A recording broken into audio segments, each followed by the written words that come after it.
Hello! Welcome back to my channel home made healthy delights. ఈరోజు నేను చూపించేది చేపల పులుసు. దానికి నేను వాడేది తిలాపియా ఫిష్. ఇది ఫ్రైకి కానీ పులుసుకి కానీ రెండిట్లకి బాగుంటుంది. అందుకే నేను తీసుకొని వస్తాను.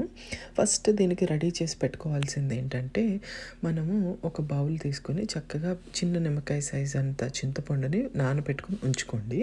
దాంతోపాటు వేరే చిన్న ప్యాన్లో 1 స్పూను జీలకర్ర, 1 స్పూను ఆవాలు, మిరియాలు, మెంతులు ఇవన్నీ వేసుకొని చక్కగా డ్రై రోస్ట్ చేసుకొని చల్లార్చుకోండి. ఆ తర్వాత 1 స్పూన్ జీలకర్ర, ఆవాలు నూనెలో వేసుకొని అవి చిటపటలాడిన తర్వాత చక్కగా ఒక పెద్ద సైజు ఆనియన్ని చిన్న చిన్న ముక్కలుగా కట్ చేసుకొని ప్యాన్లో వేసేసుకోండి. అవి వేసేసుకున్నాక ఆనియన్కి సరిపడనంత కొంచెం పసుపు, కొంచెం ఉప్పు, ఉల్లిపాయకి సరిపడినంత వేసేసుకుని ఉల్లిపాయని చక్కగా వేగనివ్వండి. బ్రౌన్గా వేగాల్సినంత అవసరం లేదు, కానీ కొంచెం మెత్తబడితే సరిపోతుంది. ఈలోపు ఒక 2 టొమాటోలు మీ దగ్గర చిన్న చిన్నగా చాప్ చేసుకొని పెట్టుకొని ఆ తర్వాత ఉల్లిపాయ వేగింది అన్నాక కొంచెం కరివేపాకు వేసి, ఆ కరివేపాకు వేసిన తర్వాత ఈ టొమాటోని కూడా వేసేసుకోండి.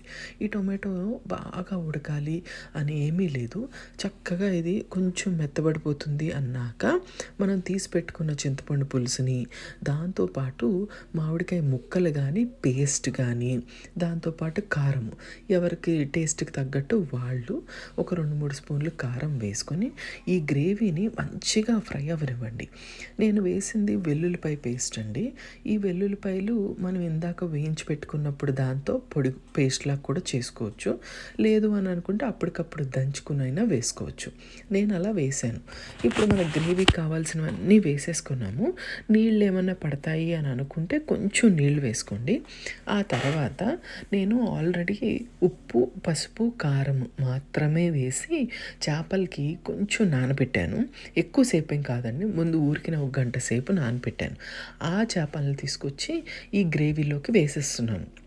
వేసేసాక మనం ఆల్రెడీ చల్లార్చుకొని ఉంచుకున్నాం కదా, అవన్నీ మంచిగా రోట్లో వేసి దంచుకోండి. అలా అయితేనే టేస్ట్ చాలా బాగుంటుంది. లేదు చేసుకోలేము అని అనుకున్న వాళ్ళు ఉంటారు కదా, అది చక్కగా చిన్న మిక్సీ జార్లో ఒక తిప్పేసుకోండి. ఆ పొడి వేసేసుకున్నాక మర్చిపోకుండా చిటికెడు బెల్లం వేయండి. చేపల పులుసులో బెల్లం ఏంటి అని అనుకోవద్దు, టేస్ట్ చాలా బాగుంటుంది. చిటికెడు అంటే చిటికెడే వేసుకోండి. ఆ తర్వాత ఇంకా గరిటె పెట్టకూడదు చేపల పులుసుకి, మళ్ళీ మొత్తం చితికిపోయి పేస్ట్ అయిపోతుంది కదండి. అందుకని జాగ్రత్తగా తిప్పేసుకున్నాక ఒక 10 నిమిషాలకి చక్కగా ఉడికిపడుతుంది. ఆ తర్వాత కొత్తిమీర, కరివేపాకు ఇవన్నీ మంచిగా వేసుకున్నాక ఒక 10 నిమిషాలు మీడియం ఫ్లేమ్ మీద ఉంచుకొని దాన్ని ఉడికించుకొని ఇంకా స్విచ్ ఆఫ్ చేసేయండి. స్టవ్ని స్విచ్ ఆఫ్ చేసి పక్కన పెట్టేసుకున్నాక చేపల పులుసు ఎప్పుడైనా సరే 6 నుంచి 8 గంటల తర్వాతే టేస్ట్ చాలా బాగుంటుంది. మీరు ఒకసారి ఇలా ట్రై చేయండి. వేడి చేపల పులుసు వేడి అన్నంకి బాగోదు. మీరు ఒక్కసారి ట్రై చేసి చూడండి. మన చేపల పులుసు చేయడము చాలా ఈజీ అండి. మీరు కూడా ఒకసారి ట్రై చేసి నాకు కామెంట్ సెక్షన్లో చెప్పండి. Thank you so much for watching. Bye.